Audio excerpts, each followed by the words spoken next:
สวัสดีครับคลิปนี้ทางช่องยูทูบเบอร์เดอะชาแนลเรานะครับเราก็จะมาเล่าเรื่องมหาเวสสันดรชาดกต่อนะครับตอนนี้ก็จะเป็นกันที่5นะครับเรียกว่ากันชูชกนะครับกันชูชกเนี่ยเรื่องราวมันก็จะมีประมาณว่าในสมัยนั้นนะครับที่แคว้นกลิงคราชนะครับมีพราหมณ์คนหนึ่งชื่อว่าชูชกนะครับอยู่ในบ้านของทุนวิทะนะครับเป็นนักขอทานที่เชี่ยวชาญเที่ยวขอไปทั่วต่างแคว้นคือได้เก็บทรัพย์สินที่เหลือกินให้ใช้ไว้ได้มากนะครับชูชกก็ได้นำทรัพย์สินจำนวนนี้ไปฝากพราหมณ์ผัวเมียตระกูลหนึ่งไว้แล้วไปเที่ยวขอทานต่อไปอีกนะครับต่อมาพราหมณ์ผัวเมียคู่นั้นแล้วทรัพย์สินของชูชกไปใช้สอยเสียหายจนหมดสิ้นนะครับคือใช้สอยไปจนหมดนะครับคันชูชกกลับมาขอทรัพย์สินคืนขอขัดสนจนใจไม่สามารถจะหามาใช้ได้นะครับต้องยกนางอมิตาลูกสาวให้ชูชกแทนเงินที่เอาไปใช้นะครับคันชูชกได้นางอมิตาเป็นเมียก็พานางอมิตาไปอยู่ที่บ้านธนาวิทะนางอมิตาก็ได้ปฏิบัติชูชกในหน้าที่ภรรยาที่ดีทุกประการนะครับเมื่อชายในบ้านนั้นเห็นเข้าก็พากันสรรเสริญแล้วก็ดุว่าภรรยาของตนนะครับว่าเกียจค้านแต่เที่ยวเล่นสู้นางอมิตาเป็นเด็กกว่าก็ไม่ได้ครั้นหญิงทั้งหลายในบ้านนั้นถูกสามีตำหนิแทนที่จะรู้สึกตัวนะครับกับพากันเครียดแค้นชิงชังนางอมิตานะครับก็พากันชักชวนกันไปต่อว่านางอมิตานะครับว่าอย่างสาดเสียเทเสียครับหมายจะให้นางอมิตาหนีไปเสียหรือให้ประพฤติตัวตามพวกตนนะครับตามแบบอย่างของพวกตนส่วนนางอมิตาก็เสียใจนะครับจะเอาแบบชาวบ้านนั้นก็ไม่ชอบเพราะไม่เคยอบรมมาก็ขับแค้นใจนะครับในที่สุดเทวดาก็ได้ดลใจให้บอกชูชกไปขอชาลีกันหา2กุมารของพระเวสสันดรมาเป็นทาสรับใช้นะครับแม้ชูชกจะแก่กว่าที่จะเดินทางไปเขาวงกฏเพื่อขอ2กุมารแต่เมื่อถูกเมียสาวขู่บังคับเช่นนั้นก็ต้องฝืนใจไปนะครับ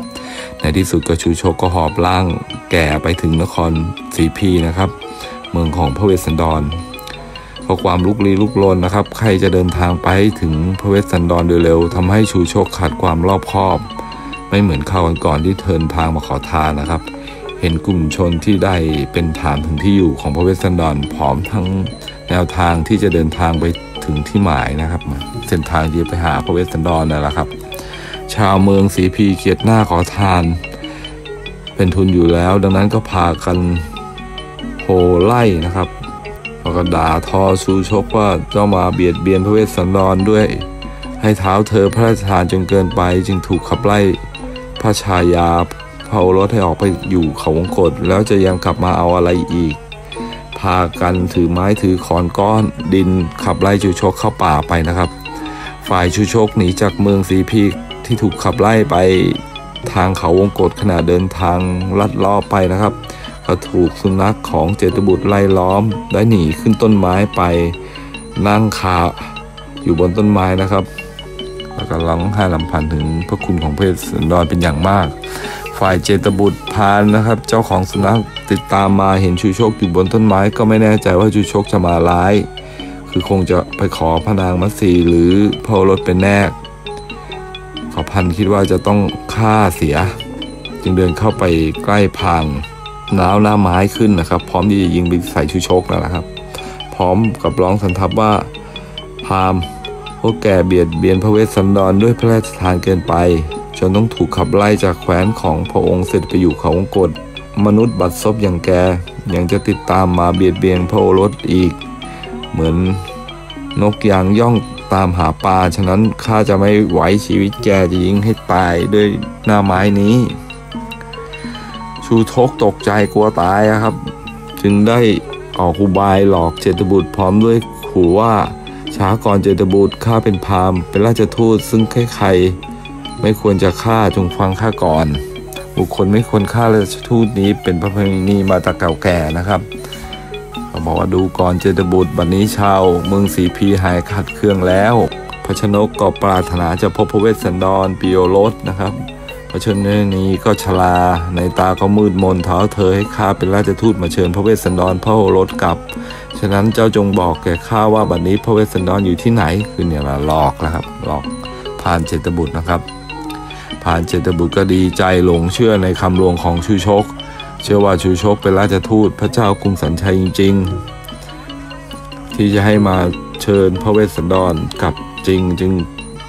ผูกสุนัขทั้งหลายแล้วให้ชูชกลงจากต้นไม้นะครับแล้วก็ให้นั่ง